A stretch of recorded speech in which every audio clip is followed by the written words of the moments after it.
almost all of us have jobs that we are glad we're not doing anymore, or at least parts of jobs. One of mine was working at a seminary in the maintenance department, and I really loved the job that I had, except for one part. I had to do snow removal, which isn't too bad on a surface, but when you're in the Midwest, the snow comes hard and it comes fast, and when the wind starts to blow, it gets out of control. And so I would have to get up 3 or 4 hours earlier than I normally would on the day that it had snowed to try and get there. And I would get started, and there were more than one times where I had to turn around and try and somehow find my way back home because the roads were just impossible to drive on, and the wind would blow, and it was whiteout conditions, and it was just no way to do it. And I learned that in those places where the blizzards come in like that, especially out on the farms, the work doesn't stop just because you can't drive to it.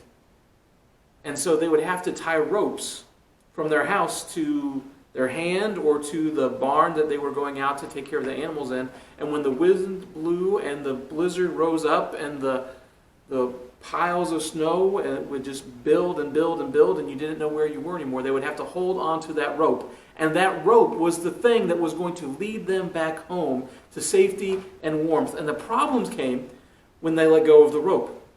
Because as soon as you let go of it, you're not sure where it is anymore in all of the stuff that is going on in that blizzard. And there has been more than one farmer in the Midwest who has died within feet of their front door because they let go of the rope.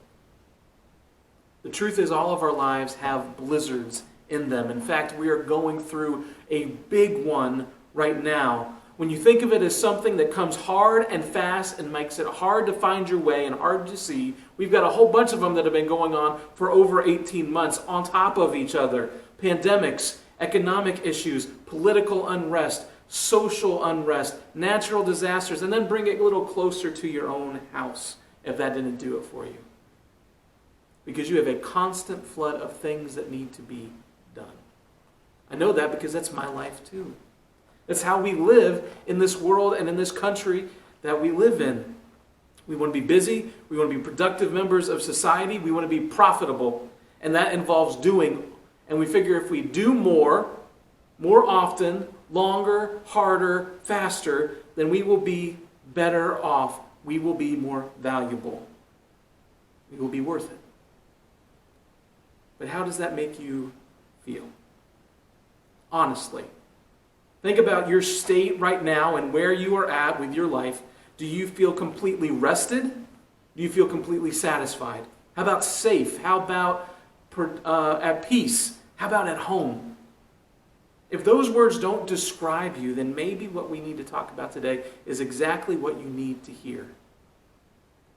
Because you need to find a rope in the midst of the blizzard. Pete Scazzaro in Emotionally Healthy Discipleship describes it like this, looking at how we live. He says it's like we're addicted, only it's not to drugs or alcohol, but to tasks, to work, to doing. Any sense of rhythm in our daily, weekly, and yearly lives has been swallowed up in the blizzard of our lives. And add to this storms and trials of life that blow in and out of our lives unexpectedly and catch us off guard, and we wonder why we are disoriented and confused. We need a rope. We need something to hold on to when we can't hold on to anything else to get us home. What God has given us to help with this, He calls the Sabbath, a day of rest. You see, following Jesus means that God has called us out. So we don't live like we used to live. We've been adopted into His family, and we want to start taking on the family resemblance. So God rested. We want to be able to do the same thing. It's kind of like if you ever seen studies of people who have been married for a long time. You see pictures when they were married early on, and you see pictures 10, 20, 40 years later. They look more alike after 40 years of living together than they did before. Their faces actually start to reshape to look like the people that they spend the most time with, that they're part of a family with. We want our lives, the rhythms that we have, to not look like everybody else, but to look like Jesus.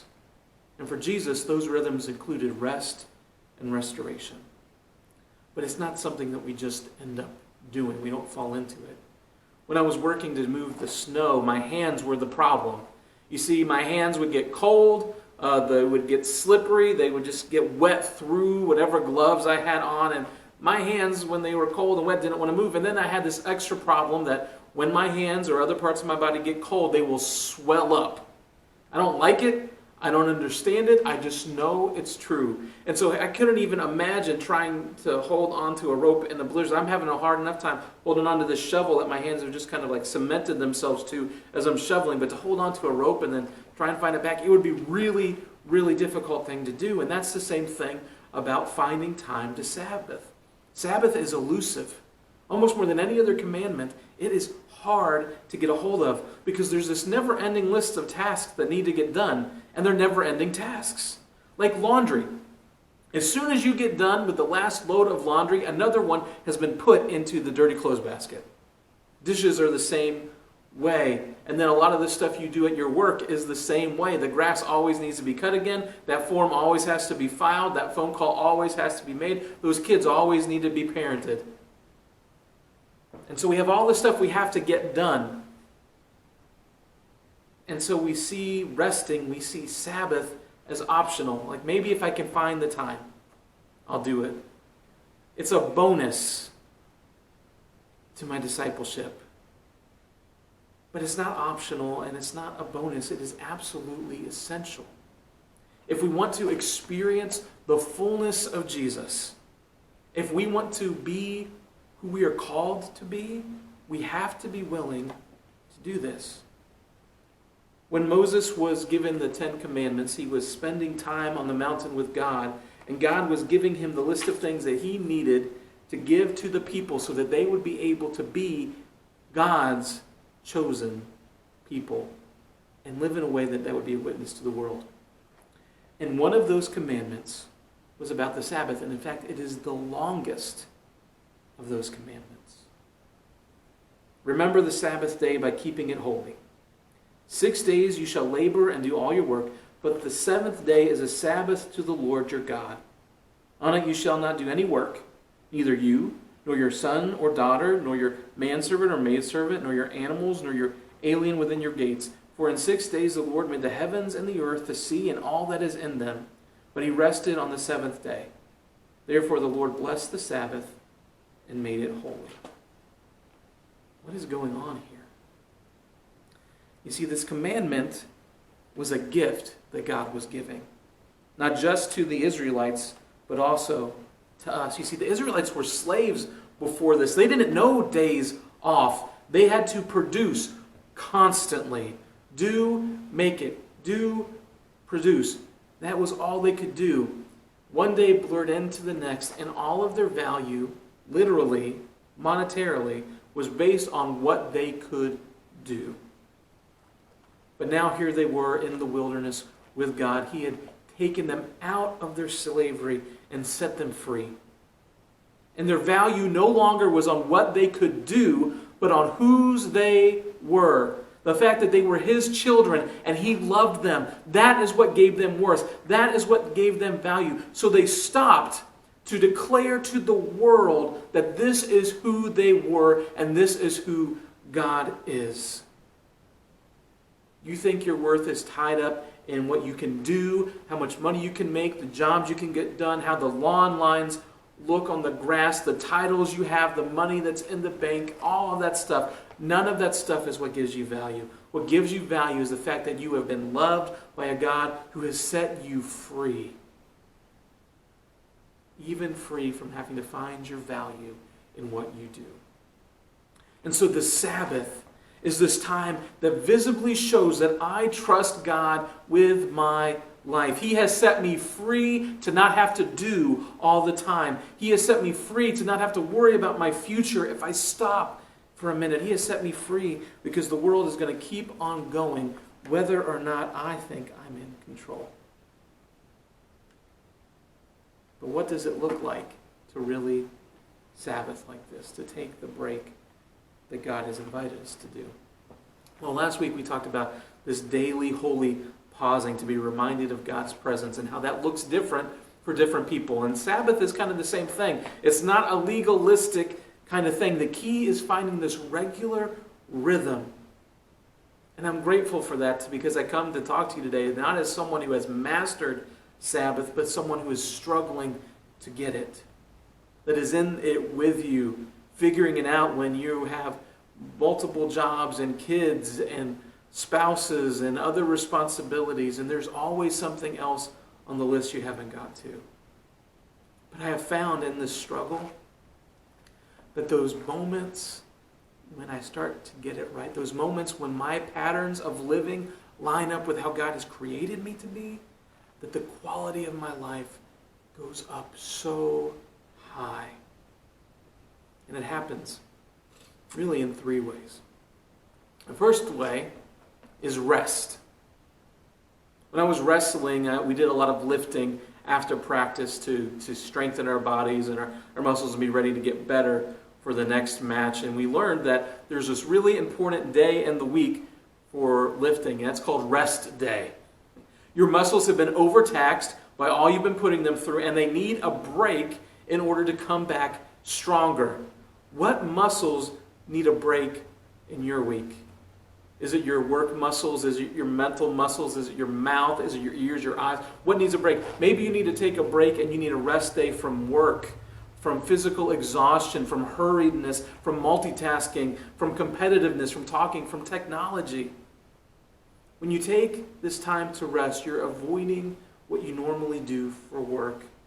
So this isn't time to balance the checkbook or plan a wedding or plan for your week coming up. This is a time to disengage from that, which means you're going to have to prepare to do that. Because if you can't do that then, you've got to do it some other time. So you have to really be intentional about the time that you have and how you're going to use it. And then when you rest is more than just sleeping in. Rest is finding what replenishes you, restores you. So it could be sleeping in, could be taking a nap, it could be reading a good book, going on a hike, it could be making sure your phone's off for more than a couple hours at a time and you don't have to deal with it. Finding ways to rest and restore will give you what you need to go back to the routine the next day. And one of the things that's really key while you're resting is that you remember why you're able to do that in the first place. Because you are loved and you are set free by God. And so we stop to worship Him on the Sabbath. I mean, does your life ever get characterized by being anxious? Stomach hurts, headaches, feel tense, feel uncertain about things, feel fearful, feel like you've got to get control of something. If any of those things are true of you, you've got anxiety in some form going on in you. Pastor Steve Cuss is also an anxiety guru, and he describes it this way. He says, if you want to get over anxiety, there's a couple things you can do, but one of the things to realize is you can't be anxious and feel loved by God at the same time. Think about that. When you rest and Sabbath and come to worship, it gives God space to come and fill you so that your anxiety can be lessened. Not that He wasn't there, but you had to stop long enough to realize He was there. To feel that He loves you. To know that He's with you. And so stop and think about it. There's a God who loves you and has freed you to be able to rest and given you a new way of living.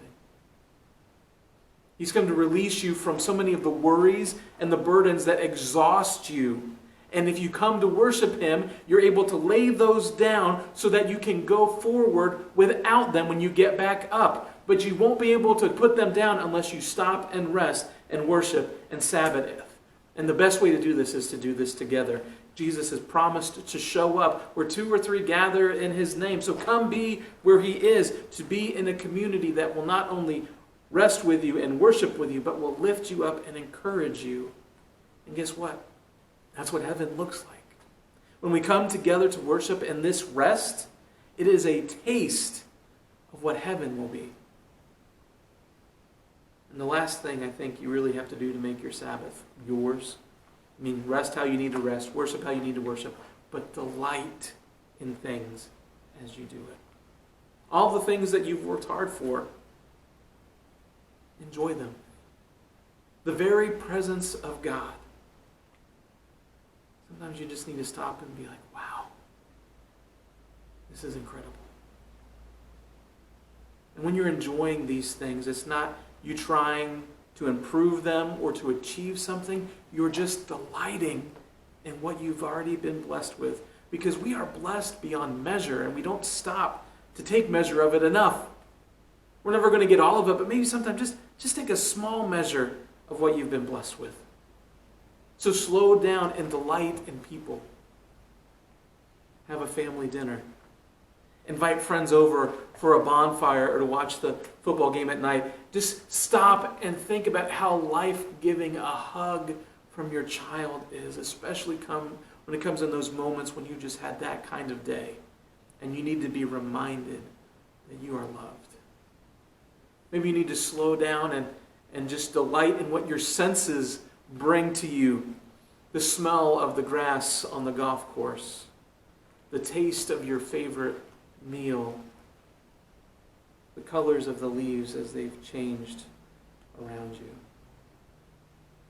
There is all of this stuff that we have been given and we have worked for, and we don't even stop to enjoy it and realize how incredible it really is. Sabbath gives us the chance to do this. And one of the greatest ways to just delight is to play. Which is one reason why I love to play card games and board games and just really any kind of game. Because when you play a game, there's no agenda, there's no getting better for a monetary value, there's no trophy waiting at the end when we play games at our house.